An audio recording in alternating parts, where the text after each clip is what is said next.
It's November 2025 in Wexford County, Michigan, where the viral case of a missing pregnant woman has drawn massive online attention. On November 3rd, 22-year-old Rebecca Park was 38 weeks along when she was last reported to have been seen by her biological mother, according to an incident report. But weeks later, Rebecca's body would be found in a wooded area near her biological mom's house, with her own baby cut from her womb and nowhere to be found. It takes investigators no time to drop a list of suspects, including her birth mom. Right here is wild. Cause why the baby gone? 40-year-old Courtney Bartholomew, Courtney's husband, 47-year-old Brad Bartholomew, Rebecca's sister, 21-year-old Kimberly Park, and finally, Rebecca's fiance, 43-year-old Richard Falor. A day before Rebecca's body was found, investigators escort Courtney to undergo a polygraph test. That's where we first hear from the soon-to-become murder suspect. Yes, ma'am. I'm going to be en route from the Wexford County Sheriff's Office to the Mount Pleasant Post, transporting one female for a polygraph. Copy of file. I just want my daughter found and my grandbaby. Yeah. No, 79 secure. No need for further check. See, my grandparents raised us like the old days. Yeah. You didn't lie, you didn't steal, you didn't cheat. But now it's just, that's all people want to do. I've lied before. Time to lie about certain things. Yeah, I mean, I think everybody's lying. Criminal I mean, stuff, it's like there are so many accusations going around right now. I've heard it was quite the mess going on. What are some of the outlandish ones you've heard? That Becca didn't get in the car, which she did. Okay. She didn't leave state, which I don't know. You think she did? She wanted to stay. Hold on, when she said a lot of accusations is going on, that's like weird to me. And like she's like how she explained about lying about stuff just threw me off. Like, Okay. Because you guys are kind of estranged for a while or something, right? Yeah, but I wanted to show her that I want to be her mom. Right. That she didn't have to always say, well, you're just an egg donor. But the whole time that she's been pregnant, my cousin was giving me information on her. So I knew she was doing okay, at least. I've been trying to wrap my head around where she'd go. The other night we went looking for the car and I felt like a dog in the window. Just looking at every car that went by. Something told me to go after it. Yeah. I didn't know. I didn't want to push her away. Obviously, she didn't tell you anything about 543, go ahead. No. somebody picking her up. No. When I went back in to get the laundry soap, she just looked something off her phone at first. And then when I went to go back out the driveway, she's like, Mom, hold up. I was like, what do you mean, hold up? She's like, I got somebody coming. I was like, what the f*** you mean you got somebody coming? She's like, I got somebody coming. So I just pulled out onto the road. And we waited, and the car was right there. So they had to have been close. Right. According to a police report, Courtney initially told investigators that Rebecca had gotten into an unknown black car and simply vanished. But something about her story isn't exactly adding up to the detectives. Moments later, Courtney returns from her polygraph exam where she was informed that she was not 100% honest.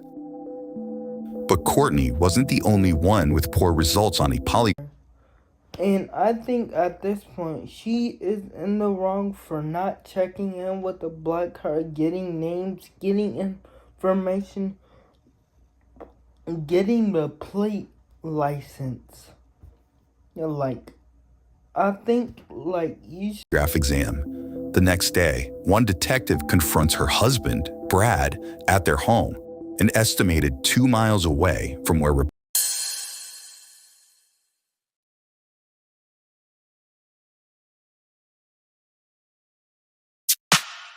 Becca's body was reportedly found, covered in leaves and sticks, in Manistee National Forest.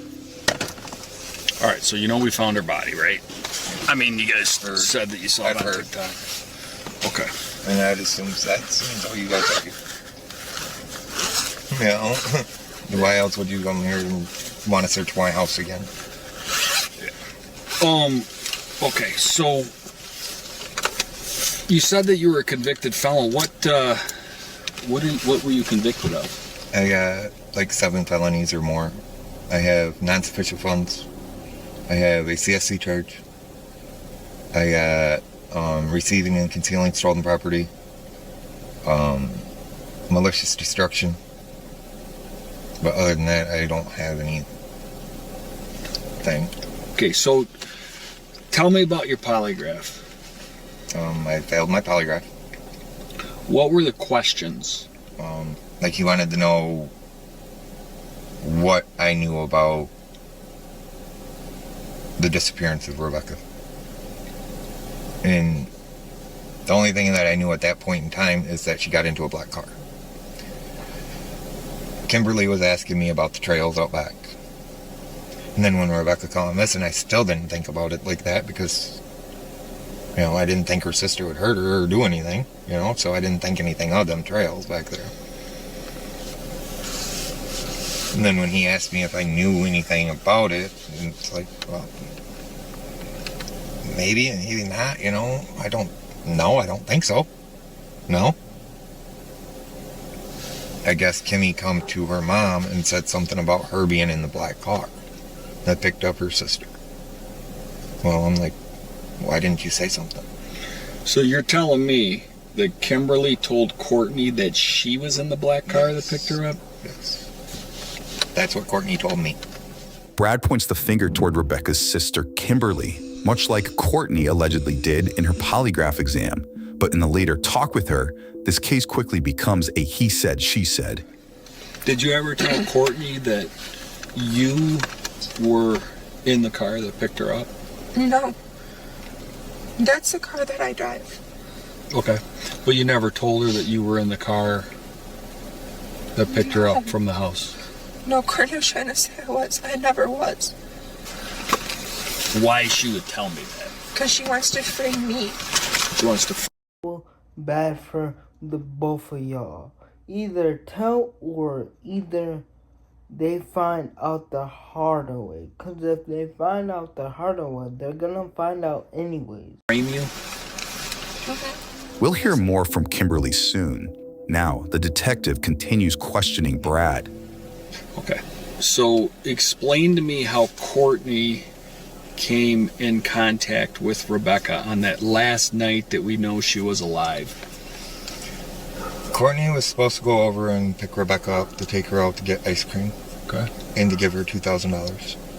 Rebecca had reportedly been adopted into another family as a toddler, but had reconnected with her birth mom after she was allegedly promised inheritance money following the 2023 death of her biological grandmother. That's part of what Brad says was the pair's reason for meeting on the day of Rebecca's disappearance.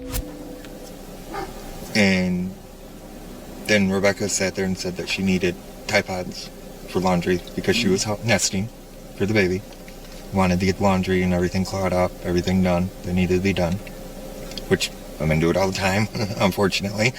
If you have kids, you know this. I'm sure. And when I was told that she got into a black car and she told her mom that she'd be back, I wasn't here. Where were you? I was in my tent. And what you're telling me now is that Kimberly now says that she was in that car? Yes. And she told Rebecca that, or, I'm sorry, Told Courtney she that. told Courtney that last night. No, she told her that Saturday. Saturday night. Saturday. When she came and got her stuff out of her truck. Well, whose car did she say it was? She didn't. Courtney didn't tell me whose car she said it was. If she even said it. I don't know. Okay. It don't make sense to me either. This is so It messed does up. not Here, make okay, sense so to me. here's the situation that you're in. Okay, if you really are in a tent over in Harrietta, and I'm not saying that you're lying, I'm just saying you got to think about things from my standpoint too. It's cold. Yeah. I have cards and I have everything. Yeah.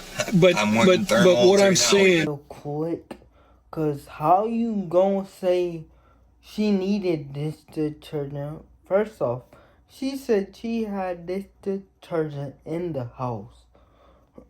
is you know a lot more than what you are reporting to me. Or secondhand clothing, you need to start shopping on Whatnot. Telling you guys, it is the cheat code. Most of these pieces I got were about $1.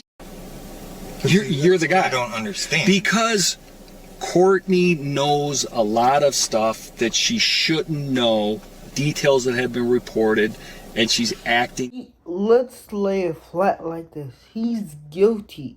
I can tell he's guilty, cause how does she know you failed your polygraph?